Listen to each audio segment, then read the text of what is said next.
Hello વિદ્યાર્થી મિત્રો, good morning, જય શ્રી કૃષ્ણ, જય સ્વામિનારાયણ. કેમ છે બધાને? મજામાં ને બધા? Very good. એક્ઝામની પ્રિપેરેશન ચાલુ કરી દીધી છે બધા લોકોએ? કરી છે? ગુડ. હજુ હોમવર્ક પણ નથી આપતી હો તમારે એક્ઝામની પ્રિપેરેશન માટે, એટલે એનો ફાયદો નથી ઉઠાવવાનો કોઈ. તો વિદ્યાર્થી મિત્રો, આપણે આજના લેક્ચરની અંદર વાત કરવાની છે ચેપ્ટર નંબર 9. કયું કરવાનું છે? Chapter number 9. ચેપ્ટરનું નામ કંઈક આવું છે, બળ તથા ગતિના નિયમો. ફિઝિક્સની અંદર આપણે ચેપ્ટર નંબર 8 જોયું હતું, ગતિ. બરાબર છે કે ગતિ કોને કહેવાય છે? બરાબર. નિયમિત વર્તુળાકાર ગતિ હોય, સુરેખ પથ ઉપર ગતિ હોય, પ્રવેગ, આ બધા વિશે આપણે 8મા ચેપ્ટરની અંદર ચર્ચા કરી લીધી છે. એટલા માટે તમને આ ચેપ્ટર છે એનો બેઝ છે 8મા ચેપ્ટરનો, થોડું ઇઝી પડશે. ચેપ્ટરનું નામ છે બળ તથા ગતિના નિયમો. તમને બધાને ખ્યાલ છે બળ. બળ કોને કહેવાય? ગતિના નિયમો. ગતિના 3 નિયમો છે. ન્યૂટનભાઈએ 3 નિયમ આપેલા હતા, પ્રથમ, બીજો અને ત્રીજો નિયમ. હવે એની અંદરથી વિદ્યાર્થી મિત્રો તમારે જે કટ અભ્યાસક્રમમાંથી જે કાપી લેવામાં આવ્યા છે, જે નીકળી ગયા છે, ટોપિક છે 9.5 અને 9.6. 9.5 છે તમારો ગતિનો ત્રીજો નિયમ, જેનો આપણે વાત કરવાની નથી, અને 9.6 છે વેગમાનનું સંરક્ષણ. આ બંને અભ્યાસક્રમમાંથી કાઢી નાખવામાં આવ્યા છે, એની ચર્ચા નથી કરવાની. વાત કરવાની છે 9.1 સંતુલિત અને અસંતુલિત બળો, 9.2 ગતિનો પ્રથમ નિયમ, 9.3 જડત્વ તથા દ્રવ્યમાન. જડત્વ એટલે શું, દ્રવ્યમાન એટલે શું, આ પણ બધું તમને આવડે છે. અને લાસ્ટ છે ગતિનો બીજો નિયમ અને બીજા નિયમનું ગાણિતિક નિરૂપણ, ગાણિતિક સ્વરૂપ. આ બધા વિશે ચર્ચા આપણે આ ચેપ્ટરની અંદર કરવાની છે. તો આજે સૌપ્રથમ આપણે વાત કરીએ વિદ્યાર્થી મિત્રો થોડીક બળની, ગતિની. કે તમે કોઈ પદાર્થ છે, તમે 8મા ચેપ્ટરની અંદર શીખી ગયા કે કોઈ પદાર્થ છે જે ગતિમાં છે, એમ આપણે ક્યારે કહી શકીએ છીએ? તો કે સમયની સાથે સમયની સાથે પદાર્થની સ્થિતિમાં જે ફેરફાર થાય છે એને આપણે ગતિ કહીએ છીએ. બરાબર. શું એ છે? સમયની સાથે પદાર્થની ગતિમાં ફેરફાર થાય. બરાબર. એટલે કે સમયની સાથે પદાર્થની સ્થિતિમાં ફેરફાર થાય છે. બરાબર. પદાર્થની સ્થિતિમાં થતા ફેરફારને એટલે કે સમયની સાથે પદાર્થની જે સ્થિતિ છે એમાં થતા ફેરફારને આપણે કહીએ છીએ ગતિ. એટલે કે હું ફોર એક્ઝામ્પલ હું અહીંયા ઊભી છું, હું કોઈ એક પદાર્થ છું, હવે હું ખસીને આ બાજુ આવી છું, તો મારું જે સ્થાન હતું, મારી જે સ્થિતિ હતી, એની અંદર તમને ફેરફાર જોવા મળે છે. અત્યારે હું આમ ચાલી રહ્યું છું, તો એનો મતલબ એમ થશે કે હું અત્યારે ગતિ કરી રહ્યું છું. મારી અંદર શું થાય છે? તો કે પદાર્થની અંદર ફેરફાર થાય છે. એટલે કે સમયની સાથે 1 સેકન્ડ અહીંયા છું, તો બીજી સેકન્ડ અહીંયા છું, ત્રીજી સેકન્ડે હું અહીંયા છું.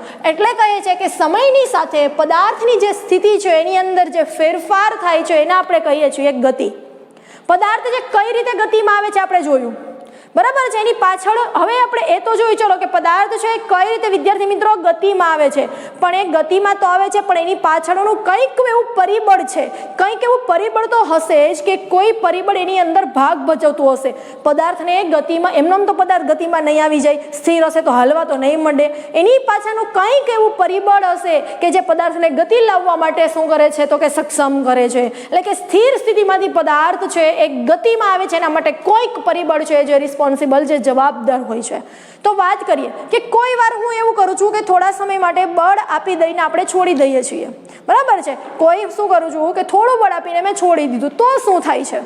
પદાર્થની સ્થિતિમાં ફેરફાર થશે, ફેરફાર થાય અને શું આવે છે? તો કે પદાર્થ છે એ ગતિમાં આવે છે. સ્થિર અવસ્થામાં હશે, હું એને બળ આપું છું તો એ આવે છે ગતિની અંદર. તો બળ એટલે શું? પદાર્થને ખેંચવું, એને ધક્કો મારવો. બરાબર છે. બળ એટલે શું કહી શકીએ વિદ્યાર્થી મિત્રો? તો કે પદાર્થને ખેંચવું અથવા તો પદાર્થને ધક્કો મારો છો, પદાર્થને ધક્કો મારવો. અને એક થર્ડ આવે છે તમારું આઘાત. પદાર્થને આઘાત કરવું. આઘાત કરવું એટલે કે શું? આઘાત કરવું એટલે કે પદાર્થને હું ટૂંકા એટલે કે થોડા સમય માટે જ બળ આપું છું. પદાર્થને થોડા અથવા ટૂંકા સમય માટે બળ આપવું. એને આપણે શું કહીએ છીએ? આઘાત આપવું કહેવાય. કે બળ તમે કોને કોને કહી શકો છો? કોઈ પણ પદાર્થને હું ધક્કો મારું છું, કોઈ પણ પદાર્થને હું ખેંચું છું, બરાબર, એના પર હું આઘાત લગાડું છું, એટલે કે પદાર્થને હું થોડા કે ટૂંકા સમય માટે એને હું બળ આપું છું. આ બધાને વિદ્યાર્થી મિત્રો કહેવાશે બળ. શું કહેવાશે? બળ. આપણે વાત કરવાની છે બળની જ, બરાબર છે. હવે સ્થિતિમાં ફેરફાર આવે, જ્યારે પદાર્થની સ્થિતિમાં ફેરફાર આવે ત્યારે એની ગતિમાં ફેરફાર આવે એમ આપણે કહી શકીએ. શું કહી શકીએ? કે કોઈ પદાર્થની સ્થિતિમાં જો ફેરફાર આવે, સ્થિતિમાં ફેરફાર આવે તો આપણે એમ કહી શકીએ કે એની ગતિમાં ફેરફાર આવ્યો, બરાબર છે, ગતિમાં ફેરફાર આવે. હવે તો તમને સાવ ખબર, ચલો અહીંયા એક ટેબલ છે, ટેબલ અત્યારે સ્થિર અવસ્થામાં છે. હવે એ ટેબલ થોડા સમય પછી તમને આ બાજુ જોવા મળે તો શું થયું કહેવાશે? તો કે ટેબલની ગતિમાં ફેરફાર આવ્યો. સ્થિર હતો એમાંથી એને ગતિ કરી. દડો છે, દડાને હું ધક્કો મારું છું, એને શું કર્યું? ગતિ કરવાનું ચાલુ કરે છે.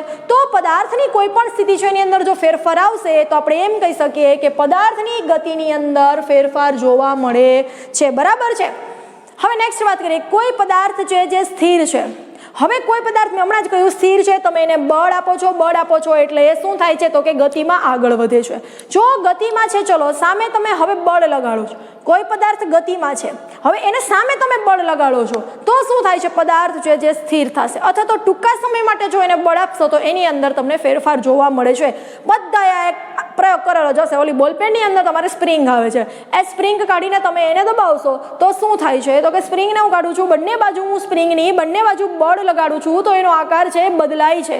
આકાર બદલાય છે એટલે કે દડાનો, પછી દડાની વાત કરીએ, દડાનો પણ શું હોય છે? તો કે એને હું છે પ્રેસ કરું છું તો એનો આકાર પણ શું થાય છે? તો કે બદલાય છે. એટલે કે જ્યારે કોઈ પદાર્થ પર બળ આપવામાં આવે તો તે પદાર્થનો આકાર અને પરિમાણ બદલી શકાય છે. શું કહે છે? કે કોઈ પદાર્થને જ્યારે બળ આપવામાં આવે ત્યારે શું કરી શકીએ છીએ આપણે? ત્યારે તેનો આકાર અને એનું જે કદ, એનું જે પરિમાણ એટલે એનું કદ, બરાબર, એ શું કરી શકીએ છીએ? તો કે બદલી શકાય છે. તમે જોઈ શકો છો સ્પ્રિંગ વાળું એક્ઝામ્પલ છે. ફોર એક્ઝામ્પલ સ્પ્રિંગ અને દડો તમને ટેક્સ્ટબુકની અંદર આકૃતિ સાથે આપેલું છે, તમે એમાં જોઈ શકો છો કઈ રીતે સ્પ્રિંગનો દબાવવાથી એનો આકાર બદલાય છે, કઈ રીતે દડાને પ્રેસ કરવાથી એનો આકાર જે છે જે બદલાય છે. એટલે આપણે વિદ્યાર્થી મિત્રો અહીં એમ કહી શકીએ કે જ્યારે બળ આપવામાં આવે છે કોઈ પદાર્થને ત્યારે તેનો આકાર અને આપણે એનું પરિમાણ જે ધારીએ તો બદલી શકાય છે, બરાબર છે. એટલે કે બળની અસર હેઠળ પદાર્થની ગતિની અવસ્થામાં ફેરફાર કરી શકાય છે. કેની અસર હેઠળ? બળની અસર હેઠળ. શું કહે છે? બળની અસર હેઠળ પદાર્થની ગતિમાં શું કરી શકાય છે? તો કે ફેરફાર. કેની અસર હેઠળ? તો કે બળની અસર હેઠળ આપણે શું કરી શકીએ છીએ? તો કે એની પદાર્થની ગતિમાં આપણે ફેરફાર કરી શકીએ છીએ. પછી મતલબ કે સ્થિર સ્થિતિમાંથી ગતિમાં તથા ગતિ સ્થિતિમાંથી આપણે સ્થિર સ્થિતિમાં લાવી શકાય છે, બરાબર. જો એ ગતિ કરતું હશે તો એને આપણે સ્થિર સ્થિતિમાં લાવી શકીએ છીએ, સ્થિર સ્થિતિમાં લાવી શકાય. અને જો સ્થિર સ્થિતિમાં હશે તો આપણે એને ગતિ અવસ્થામાં પણ લાવી શકીએ છીએ, બરાબર છે, ગતિમાં લાવી શકાય છે. તો આ બધા આપણે ગતિના પરિમાણ જોઈએ છીએ વિદ્યાર્થી મિત્રો કે જ્યારે પદાર્થને બળ લગાડવામાં આવે છે ત્યારે તેનો આકાર અને એનો પરિમાણ બદલી શકાય છે. ફર્સ્ટ જોયું. સેકન્ડ જોયું કે બળની અસર હેઠળ પદાર્થની ગતિમાં ફેરફાર કરી શકાય છે. એન્ડ થર્ડ વન જોયું કે કોઈ પદાર્થ છે જે ગતિ અવસ્થા હશે તેને આપણે સ્થિર અવસ્થામાં લાવી શકીએ છીએ અને જો એ સ્થિર અવસ્થામાં હશે તો આપણે એને ગતિ અવસ્થામાં લાવી શકાય છે. આ બધા જે છે કે જે બળની અસર હેઠળના પરિમાણ છે. એટલે કે લાસ્ટ વાત કરીએ કે આપણે બધા લોકો મોલમાં જાઓ છો, બરાબર છે. મોલની અંદર તમારે ટ્રોલી છે ને આગળ લઈ જવું હોય તો આપણે શું કરીએ છીએ? તો કે એના ઉપર આપણે બળ લગાડીએ છીએ. હવે એટલે કે જે હોકી પ્લેયર હોય છે એ સતત થોડા સમય માટે શું કરે છે? બોલને ધક્કો મારે છે, એટલે કે બળ લગાડતું હોય છે. એટલે આ જે છે બળની અસર હેઠળના આપણે પરિમાણ જોયા. શું છે આ બધા? તો કે બળની અસર હેઠળના પરિમાણ, બરાબર છે. સમજાણું વિદ્યાર્થી મિત્રો? અહીંયા એક્ઝામ્પલ લખી શકો તમે ટ્રોલીનું, બરાબર છે. રેડી? ઓકે, ચલો અહીંયા સુધી બધાને સમજાણું? Very good. હવે વિદ્યાર્થી મિત્રો જે વાત કરવાની છે એ છે સંતુલિત અને અસંતુલિત બળો. સંતુલિત અને असंतुलित बळो। चलो अहींया ध्यान दरेकनुं। हवे विद्यार्थी मित्रों भौतिक विज्ञान આપણે તમને બધાને ખ્યાલ છે કે જીવ વિજ્ઞાનની અંદર ટોટલ 3 ભાગ હોય, રસાયણ વિજ્ઞાન, ભૌતિક વિજ્ઞાન અને જીવ વિજ્ઞાન। સાયન્સની અંદર વિજ્ઞાનના 3 પાર્ટ પડે છે, ભૌતિક વિજ્ઞાન, રસાયણ વિજ્ઞાન અને જીવ વિજ્ઞાન। ભૌતિક વિજ્ઞાન વિદ્યાર્થી મિત્રો એક એવો ભાગ છે કે સંપૂર્ણપણે આપણે એને ઉદાહરણ દ્વારા સમજી શકાય છે, એટલે કે જો કન્સેપ્ટ આપણે એનો સમજવો હોય તો આપણે એક્ઝામ્પલ લેવું જ પડે। તો અહીંયા વિદ્યાર્થી મિત્રો સંતુલિતનો મિનિંગ જ થાય છે બેલેન્સ। આપણે પહેલા સંતુલિત સમજવાનું છે, બરાબર? તો સંતુલિતનો મતલબ શું થાય તો કે બેલેન્સ। કોઈ પણ વસ્તુ છે ને બેલેન્સ કરવી, એને સંતુલિત કરવી, બરાબર છે? એટલે કે આપણે વાત કરીએ તો તમે લોકો પહેલા અત્યારે તો આપણે જોઈએ તો ઇલેક્ટ્રિક કાંટો આવી ગયો છે, પરંતુ પહેલાના સમયની જો વાત કરીએ અત્યારે પણ જોવા મળે છે કે તમે કોઈ પણ માર્કેટમાં શાકભાજી લેવા જાઓ છો તો કોઈ પણ શોપ પર જાઓ છો ત્યારે શું કરે છે તો કે શાકભાજીનું વજન હોય એટલા સામે એને વજનિયા મૂકે ને વચ્ચે જે ત્રાજુ હોય છે એનો કાંટો છે એ સ્થિર અવસ્થામાં લઈ આવે છે અને બેલેન્સ કરે છે, બરાબર? એટલે કે જે વજન કાંટો છે એનું વજન અને શાકભાજીનું વજન બંને સંતુલિત કરવા માટે શું કરે છે તો કે જ્યાં સુધી શાકભાજી કાંટો છે સંતુલિત ના થાય ત્યાં સુધી શાકભાજી ઉમેરે છે। 1 કિલો તમારે શાક જોતું છે તો સામે 1 કિલો વજન મૂકે છે, વજન કાંટો, અને સામે 1 કિલો તમારે શાકભાજી મૂકવાનું હોય, એટલે કે જે સ્પ્રિંગ કાંટો છે વચ્ચેનો કાંટો જે છે એ સંતુલિત એક્ઝેક્ટ મિડલમાં ન આવી જાય, બરાબર છે? એટલે કે જૂના ત્રાજવા વજનિયું, બરાબર છે? આ બધા એના એક્ઝામ્પલ છે। હવે વાત કરીએ કે આપણે એને કોઈ એક એક્ઝામ્પલ કોઈ એક બળ સાથે સરખાવવાનું છે। હવે હું શું કરું છું, જોજો, ચલો અહીંયા એક તમારે એક બોક્સ રાખેલું છે, બરાબર છે? શું રાખેલું છે? એક બોક્સ છે। અહીંયા એક હું બોક્સ, આ બાજુ એને વાય બળ લગાડવામાં આવે છે, આ બાજુ એને એક્સ બળ લગાડવામાં આવે છે। ચાલો શું કહું છું, આ બાજુ એને સોરી અહીંયા આપણે એક્સ કહીએ, ચલો વાંધો નહીં, અહીંયા એક્સ બળ લગાડવામાં આવે છે અને અહીંયા વાય બળ લગાડવામાં આવે છે। ના ના હતું એમ જ રાખો ને, ચલો અહીંયા વાય બળ રાખો, અહીંયા એક્સ બળ રાખો છો, બરાબર છે? હવે શું થાય છે, અહીંયા આપણે એક્સ જેટલું બળ લગાડીએ છીએ, આ બાજુ આપણે વાય જેટલું બળ લગાડીએ છીએ। હવે શું થાય છે, જો તમે માત્ર ને માત્ર જો એક્સ બાજુ બળ લગાડશો, બરાબર? અહીંયા એક્સ છે, એક્સ બાજુ બળ લગાડશો તો એ જમણી તરફ ખેંચાશે। જો માત્ર એક્સ તરફ બળ લગાડશો તો એ જમણી તરફ ખેંચાશે, બરાબર છે? હવે જો માત્ર હું વાય ઉપર બળ લગાડું છું તો એ ડાબી તરફ ખેંચાશે, બરાબર છે? પરંતુ જો હું એમ કહું કે બંને બાજુ સરખા બળ લગાડું છું તો એ ક્યાંય નહીં જાય, બરાબર? સરખા બળ લગાડવામાં આવે તો એ ક્યાંય નહીં જાય, બરાબર છે? ચલો હું એમ કહું છું, બરાબર છે, કે આ વાય બળ છે, એક્સ બળ છે, હું અહીંયા વચ્ચે આ પદાર્થ છું, બરાબર છે? અહીંયા જેમ રાખેલું છે અહીંયા છે એક્સ, અહીંયા છે વાય। જો એક્સ બાજુ મને બહુ બળ લગાડશે તો હું આ બાજુ જઈશ, જો વાય બાજુ મને ખેંચવામાં આવશે તો હું આ બાજુ જઈશ, પરંતુ બે બાજુથી સરખું જો મને બળ લગાડવામાં આવશે તો હું ક્યાંય નહીં જાઉં, હું અહીંયા જ ઊભી રહીશ। સમજાણું વિદ્યાર્થી મિત્રો? કન્સેપ્ટ ક્લિયર થયો? Very good. આગળ વાત કરીએ કે જો બંને બાજુ સરખા બળ લગાડવામાં આવે તો ક્યાંય નહીં જાય, પોતાની સ્થિર અવસ્થામાં રહે છે, બરાબર છે? હવે વાત કરીએ કે પદાર્થ જે છે ગતિમાં ક્યારે આવશે તો કે જ્યારે પદાર્થની કોઈ એક બાજુથી ગતિનું મૂલ્ય વધારે હશે। આપણે વાત કરીએ પદાર્થ જે છે એ ગતિમાં ક્યારે આવે, ક્યારે આવશે પદાર્થ ગતિમાં તો કે જ્યારે કોઈ એક બાજુ બળનું મૂલ્ય કેવું હશે, વધારે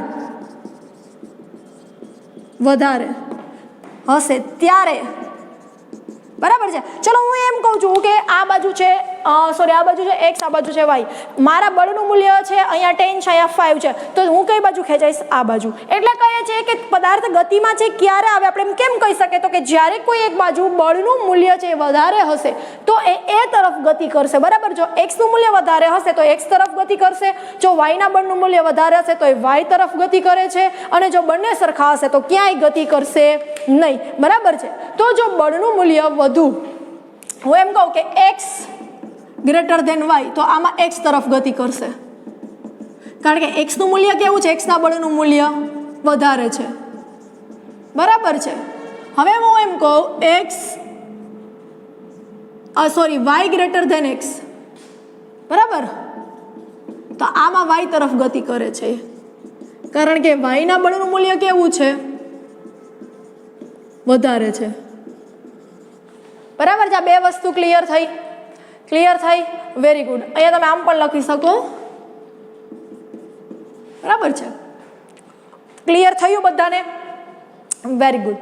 હવે વાત કરીએ કે એક્સ અને વાય જો બંને સરખા હશે તો પદાર્થની જે પણ અવસ્થા છે એની અંદર ફેરફાર થશે નહીં. એટલે કે એક્સ ઇઝ ટુ વાય હશે તો પદાર્થની અવસ્થામાં ફેરફાર થશે નહીં, કે ગતિ અવસ્થામાં કોઈ ફેરફાર થશે નહીં. ગતિ અવસ્થામાં કોઈ ફેરફાર, ગતિ અવસ્થાની અંદર કોઈ ફેરફાર તમને જોવા મળતો નથી. હવે વાત કરીએ આપણે કે પહેલેથી જ જો કોઈ પદાર્થ ગતિમાં હોય અને જો બળ લગાડવામાં આવે, બરાબર છે, કોઈ પદાર્થ પહેલેથી ગતિમાં છે અને હું એના પર હજી વધારે બળ લગાડું છું, વિદ્યાર્થી મિત્રો વિચારવા જેવું છે, તો શું થશે? બરાબર, તો પણ મૂલ્ય છે જેનું વધારે હશે, વિદ્યાર્થી મિત્રો એક જ વસ્તુ યાદ રાખવાની કે જેની અંદર બળનું મૂલ્ય વધારે હશે એ તરફ એ ગતિ કરશે. હવે વાત કરીએ કોઈ એક ટેબલ છે, ટેબલને મારે ખસેડવું છે તો હું શું કરીશ? તો કે હું નોર્મલી ધક્કો મારીશ. ચલો, હવે બે સ્ટુડન્ટ રહું છું, બંને સ્ટુડન્ટ્સ છે ટેબલ આગળ જાય છે, એક જમણી તરફ છે એક ડાબી તરફ છે. હવે ચાલો, હવે કઈ દિશામાં છે તમને ટેબલ છે ખસે? જો સ્ટુડન્ટ જે વધુ બળ લગાડશે એ દિશામાં હશે, પરંતુ આપણે એમ થાય ચલો કે બંને પહેલવાન હશે તો શું થશે? તો કે કોઈ દિશામાં ગતિ નહીં કરે, બરાબર છે, હાથ લડાવે. ફોર એક્ઝામ્પલ આપણે વાત કરીએ તો બંનેના જે બળના મૂલ્ય છે વિદ્યાર્થી મિત્રો એ સરખા આવશે. તમે ધક્કો મારો છો, ખસતું નથી ટેબલ, તમે વધુ બળ લગાવો છો તો પણ નથી કરશું, તમારે એનાથી પણ વધારે બળ છે તમારે લગાડવું પડશે, બરાબર. ત્યારે એ શું કરે છે? ટેબલ છે ખસે છે. કારણ શું છે? શા માટે ટેબલ છે ખસતું નથી? તમે એને નોર્મલી ધક્કો મારો છો તો કે પદાર્થ વિદ્યાર્થી મિત્રો જે સપાટી પર છે એ સપાટી સાથે જે પદાર્થની સપાટી છે એ સંપર્કમાં રહે છે. નોર્મલી ધક્કો મારીએ આપણે, બરાબર છે, તમે ધક્કો મારો છો ટેબલને તો એ ખસતું નથી. શા માટે નથી ખસતું? એનું કારણ શું છે? તો કે પદાર્થ જે સપાટી પર છે એ સપાટી સાથે, પદાર્થ જે સપાટી પર છે એ સપાટી સાથે પદાર્થની સપાટી શું છે? સંપર્કમાં છે. શું છે? પદાર્થની સપાટી એના સંપર્કમાં છે એટલા માટે, બરાબર. આટલી વસ્તુ ક્લિયર થઈ બધાને? Very good. તો વિદ્યાર્થી મિત્રો કોઈક તો એવું પરિબળ છે કે જે પદાર્થની ગતિને અવરોધકવાનું કામ કરે છે. ચલો, કોણ કરશે? ચાલો, હું એકવાર જે દડો ફેંકું છું, બળ લગાડું છું, બરાબર છે, હવે કઈ ઉપર ને ઉપર તો નથી રહેવાનો, ક્યાં આવશે? ઓફકોર્સ જમીન પર પડવાનું છે. જમીન પર પડશે તો જમીનની સપાટી અને દડાની સપાટી, જો જમીન પરની સપાટી એની સાથે સંપર્કમાં રહેશે અને આપણે શું કરીએ છીએ તો કે એને ગબડાવું તો શું થશે? સતત ને સતત વિદ્યાર્થી મિત્રો એ ગતિ કરશે? નહીં થાય. એક સમય એવો આવશે કે એ ગતિ કરતો એની ગતિ છે જે ધીમી પડે છે અને એક સમય એવો આવશે જે આગળ કે એ શું થઈ જશે તો કે સ્થિર અવસ્થામાં આવી જાય છે. તમે આવી વસ્તુ ટ્રાય કરેલી છે? તમે કોઈ પણ દડાને જમીન સાથે તમે પગથી એને ગબડાવવામાં આવે છે ત્યારે શરૂઆતમાં એનો વેગ છે વધારે હોય છે, ઝડપથી ગતિ કરશે, ધીમે ધીમે એનો વેગ છે ઘટતો જશે અને ઘટતો જશે, એટલે કે એની જે ગતિ અવસ્થા છે એની અંદર ઘટાડો થાય છે અને એક સમય એવો આવશે કે સાવ સ્થિર અવસ્થામાં આવી જાય છે, બરાબર છે, કોઈ પણ જાતની મૂવમેન્ટ કરતો નથી. હવે વાત કરીએ કેમ આવું થાય છે, એટલે કે આપણે બાહ્ય બળ તો એકવાર લગાડીને ચલો છોડી દીધું છે, હવે શું થશે? હવે વિદ્યાર્થી મિત્રો અહીંયા વાત આવે છે આપણા મેઇન ટોપિકની. સંતુલિત બળ એટલે શું? તો કે બળ એટલે સંતુલિત બળ એટલે કે કોઈ પદાર્થ પર લગાડવામાં આવેલા સંયુક્ત બળની અસર હેઠળ જો એ પદાર્થ પોતાની ગતિ અવસ્થામાં કોઈ જ ફેરફાર ન કરે અને તો પદાર્થ પર લગાડવામાં આવેલા બળને સંતુલિત બળ કહેવામાં આવે છે. ચલો લખીએ સંતુલિત બળ. ચલો, એક માર્ક્સની અંદર પૂછાઈ શકે, અહીંયા ધ્યાન આપજો. સંતુલિત બળ એટલે શું?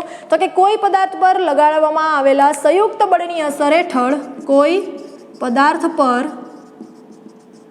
લગાડવામાં આવેલા સંયુક્ત બળની અસર હેઠળ, સંયુક્ત બળની અસર હેઠળ જો એ પદાર્થ પોતાની ગતિ અવસ્થામાં કોઈ પણ જાતનો ફેરફાર ન કરે,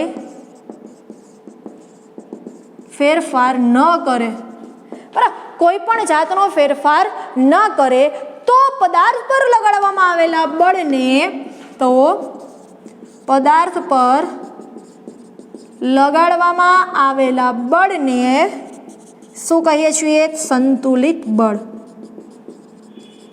સંતુલિત બળ, આપણો મેઇન ટોપિક ચાલુ થાય છે સંતુલિત બળ એટલે શું અને અસંતુલિત બળ એટલે શું. બરાબર, એના માટેની આપણે આગળ કથા કરી, પણ આપણે હવે મેઇન ડેફિનેશન તરફ વાત કરીએ તો શું આવશે સંતુલિત બળ એટલે શું? કોઈ પદાર્થ પર તમે કોઈ સંયુક્ત બળની અસર હેઠળ જોઈને પદાર્થ પર લગાડવામાં આવેલા સંયુક્ત બળની અસર હેઠળ જો એ પદાર્થ પોતાની ગતિ અવસ્થા જે છે એની અંદર કોઈ પણ જાતનો ફેરફાર નહીં કરે તો એને આપણે કહેવાશે એવા બળોને સંતુલિત બળ.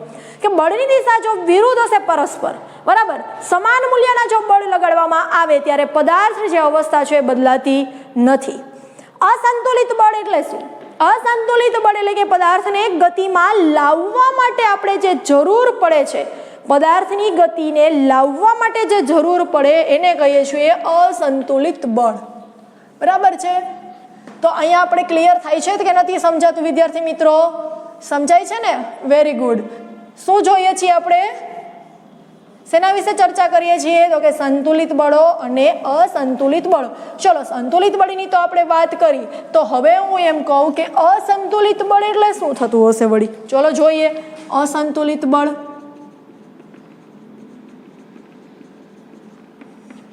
અસંતુલિત બળ એટલે એમ કે છે કે જો પદાર્થને આપણે ગતિમાં લાવવો હોય, પદાર્થને ગતિમાં લાવવા માટે જરૂર પડશે આપણે અસંતુલિત બળની. પદાર્થને ગતિમાં લાવવા માટે કોની જરૂર પડશે? અસંતુલિત બળની. બરાબર, કોની જરૂર પડે છે? અસંતુલિત બળની. જો સંતુલિત બળ વિદ્યાર્થી મિત્રો તમે લગાડશો, લાવશો તો પદાર્થ પોતાની અવસ્થામાં કંઈ ફેરફાર નહીં કરે. યાદ રાખજો, સંતુલિત બળ લગાડવાથી એમાં કંઈ પણ ફેરફાર નથી થતો, પરંતુ અસંતુલિત બળમાં જો પદાર્થ છે જે સ્થિર અવસ્થામાં છે અને એને જો આપણે ગતિમાં લાવવો હોય તો આપણે અસંતુલિત બળની જરૂર પડે. તો અહીંયા એની ડેફિનેશન શું થશે? સેમ ટુ સેમ ડેફિનેશન આવશે. અહીંયા ધ્યાન આપજો કે કોઈ પદાર્થ પર લગાડવામાં આવેલા સંયુક્ત બળની અસર હેઠળ જો એ પદાર્થ પોતાની ગતિ અવસ્થામાં કોઈ પણ જાતનો ફેરફાર કરે, અહીંયા ન કરે ની બદલે જો કરે આવશે, એટલે કે શું છે ગતિ અવસ્થામાં એ શું કરશે? ફેરફાર કરે છે. બરાબર છે? ગતિ અવસ્થામાં ફેરફાર કરે એને આપણે શું કહીએ છીએ? તો કે અસંતુલિત બળ.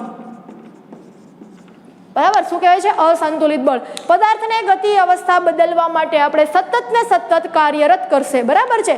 પદાર્થની જે ગતિ અવસ્થા બદલવા માટે શું કરે છે? પદાર્થની ગતિ અવસ્થાને બદલવા માટે સતત ને સતત શું કરશે? કાર્યરત કરશે. બરાબર છે? કાર્યરત રહેશે. કોણ? અસંતુલિત બળ. તો આમ વિદ્યાર્થી મિત્રો આપણે જોઈએ તો આપણે આની સાથે એક બીજો ટોપિક પણ શીખી ગયા, એ છે ઘર્ષણ બળ. કયો ટોપિક શીખો આપણે? ઘર્ષણ બળ. ઘર્ષણ બળ, ઘર્ષણ બળ એટલે શું?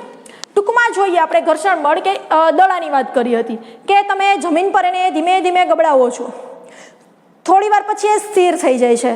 તો બંને સપાટી જે છે જમીનની અને દડાની, તો બંને સપાટી વચ્ચે કોઈક તો એવું પરિબળ છે કે જે પદાર્થની ગતિમાં શું કરે છે? ઘટાડો કરે છે. મતલબ કે પદાર્થની ગતિનો વિરોધ કરે છે. તો પદાર્થની ગતિનો જે વિરોધ કરતું બળ એટલે ઘર્ષણ બળ. પદાર્થની ગતિનો વિરોધ અને અવરોધતું બળ, વિરોધ કરતું બળ એટલે ઘર્ષણ બળ. બરાબર છે? એટલે કે તમે જ્યારે કોઈ દડો જે છે, બરાબર, એને તમે જમીન પર જ્યારે ગબડાવો છો ત્યારે થોડી વાર પછી એ સ્થિર થઈ જાય છે, એની ગતિમાં ઘટાડો થાય, ધીમે ધીમે સ્થિર થઈ જાય છે. એટલે કે જે દડાની સપાટી અને જે જમીનની સપાટી છે એના વચ્ચે વિદ્યાર્થી મિત્રો કંઈક તો એવું પરિબળ લાગુ પડે જ છે કે એના લીધે શું થાય છે? સ્થિર થઈ જાય છે. તો અહીંયા જે એનો વિરોધ કરે જે છે, પદાર્થની ગતિનો જે વિરોધ કરતું બળ છે એ છે તમારું ઘર્ષણ બળ. બરાબર છે? તમે સ્પાઈડરમેન જો પિક્ચર જોયું હોય તો એની અંદર એક ફૂલમ ફાસ્ટ સ્પીડમાં ટ્રેન જતી હોય છે, તો સ્પાઈડરમેન છે એ શું કરે છે? સ્પાઈડરમેન છે એ બંને બાજુ પોતાની ઝાડ ફેલાવી અને બળ લગાડે છે. એટલે કે જે બાજુ ટ્રેનની ગતિને ધીમી કરવાની છે, જે બાજુ ઊભી રાખવાની છે, એટલે કે ગતિની દિશા આગળ હશે તો એ શું કરે છે? તો કે વિરુદ્ધ દિશામાં બળ લગાડે છે. તો જ શું થાય? તો કે ધીમી પડે. આવી રીતે તમે પણ વિદ્યાર્થી મિત્રો આપણે વાત કરી હતી 8મા ચેપ્ટરની અંદર કે તમે જ્યારે બાઇક ચલાવો છો, તમે જ્યારે બ્રેક મારો છો ત્યારે તમે જે ગતિની દિશામાં હોય એનાથી તમારી વિરુદ્ધ બાજુએ શું લાગે છે? બ્રેક લાગે. વિરુદ્ધ બાજુએ બ્રેક લાગે તો જ તમારી ગાડીની સ્પીડ જે છે જે ધીમી થઈ શકે. બરાબર છે? એટલા માટે અહીંયા કહે છે આપણને કે એ વિરુદ્ધ દિશા દિશામાં શું કરે છે? બળ. કોઈ પણ વસ્તુને આપણે સ્થિર સ્થિતિમાં લાવવી હોય તો એની ઓપોઝિટ સાઈડ આપણે શું લગાડવું પડે છે? બળ લગાડવું પડે છે. બરાબર છે. તો હવે એક માર્ક્સની અંદર પ્રશ્ન પૂછાઈ શકે કે ઘર્ષણ બળની દિશા હંમેશા અસંતુલિત બાહ્ય બળની ઘર્ષણ બળની દિશા હંમેશા અસંતુલિત બાહ્ય બળની વિરુદ્ધ દિશામાં હોય. અસંતુલિત બાહ્ય બળની કેવી દિશામાં હશે? વિરુદ્ધ દિશામાં હશે. બરાબર છે. ચલો આઈએમપી છે, એક માર્ક્સની અંદર તમને પૂછાઈ શકે કઈ દિશામાં હશે? તો કે વિરુદ્ધ દિશામાં જોવા મળે છે. હવે તમારી ટેક્સ્ટબુકની અંદર તમને એક એક્ટિવિટી આપેલી છે 9.4, એમાં તમે આકૃતિ જોઈ શકો છો કે એમાં તમારે શું કરવાનું છે કે કેટલાક બાળકો છે એક બોક્સને ખરબચડી સપાટી પર ઓછા બળથી ખસેડવાનો પ્રયત્ન કરે છે. તો બોક્સ છે ખસતું નથી. શા માટે? તો કે ઘર્ષણ બળ જે છે જે ધક્કાની વિરુદ્ધ દિશામાં લાગી રહ્યું છે. હવે એક ઘર્ષણ બળ છે જે બે સંપર્ક સપાટી વચ્ચે ઉદ્ભવે છે. તો જો જે બોક્સ પર બળ લગાડેલ બાહ્ય બળને સંતુલિત કરે છે એ બાહ્ય જે બોક્સ છે ગતિ કરતું નથી. એના માટે આપણે શું કરવું પડે? અસંતુલિત બળ લગાડવું પડે. હમણાં જ આપણે કીધું કોઈ પણ પદાર્થ સ્થિર હોય અને જો આપણે એને ગતિમાં લાવવું હોય તો એના માટે આપણે કમ્પલસરી અસંતુલિત બળ લગાડવું પડે. જો બાળકો બોક્સને થોડા વધુ જોરથી ખસેડે તો પણ બોક્સ છે ખસતું નથી. શા માટે? કે બોક્સને લગાડેલું જે હજુ ઘર્ષણ બળ છે જે સંતુલિત કરે છે એના માટે આપણે શું કરવું પડશે? વધારે ધક્કો મારવો પડશે, વધારે સંતુલિત બળ લગાડવું પડે છે. બરાબર છે. વધારે ધક્કો મારે છે એટલે કે જે પરિણામે શું થાય છે? જે અસંતુલિત બળ છે તેથી બોક્સ છે ગતિ કરવાનું શરૂ કરે છે. તો આમ આપણે પદાર્થ કોઈ અસંતુલિત બળ લાગે તો શું થાય છે? તો કે એની જે ઝડપ અથવા તેની ગતિની દિશામાં પણ શું થાય છે? તો કે ફેરફાર થાય છે. શું થાય છે જ્યારે અસંતુલિત બળ લાગે છે ત્યારે? તો કે એની ગતિ એની દિશામાં પણ શું થતો જોવા મળે છે? તો કે ફેરફાર. બરાબર છે. શું થાય છે? એની ગતિ અને દિશા બંનેમાં ફેરફાર જોવા મળે છે. તો અહીંયા સુધી વિદ્યાર્થી મિત્રો બધાને સમજાણું કે નથી સમજાણું? સમજાણું. તો આજે આપણે અહીંયા કમ્પ્લીટ કરીએ છીએ. નેક્સ્ટ લેક્ચરની અંદર 9.2 સ્ટાર્ટ કરવાનું છે, ગતિનો પ્રથમ નિયમ. આજના લેક્ચરની અંદર આપણે નોર્મલ માહિતી જોઈ, ગતિ એટલે શું, બળ એટલે શું, બરાબર છે, અને જે બળો છે એના પ્રકાર જોયા, સંતુલિત બળ અને અસંતુલિત બળ. સમજાઈ ગયું બધાને? ક્લિયર? સમજાઈ ગયું વિદ્યાર્થી મિત્રો બધું? Very good. તો ચલો નેક્સ્ટ લેક્ચરની અંદર આપણે નેક્સ્ટ ટોપિક વિશે ચર્ચા કરીશું. બરાબર છે. હોમવર્કની અંદર શું આપ્યું? બધાને ખ્યાલ આવી ગયો? શું આપ્યું છે? ઓનલી ફોર રીડ કરવાનું છે. બરાબર? તમારે લખવાનું કશું નથી. તો ચલો વિદ્યાર્થી મિત્રો નેક્સ્ટ લેક્ચરની અંદર ફરી મળીશું. Stay home, stay safe. Thank you. જય શ્રી કૃષ્ણ. એવું હોય તો સ્ક્રીનશોટ લઈ લેજો.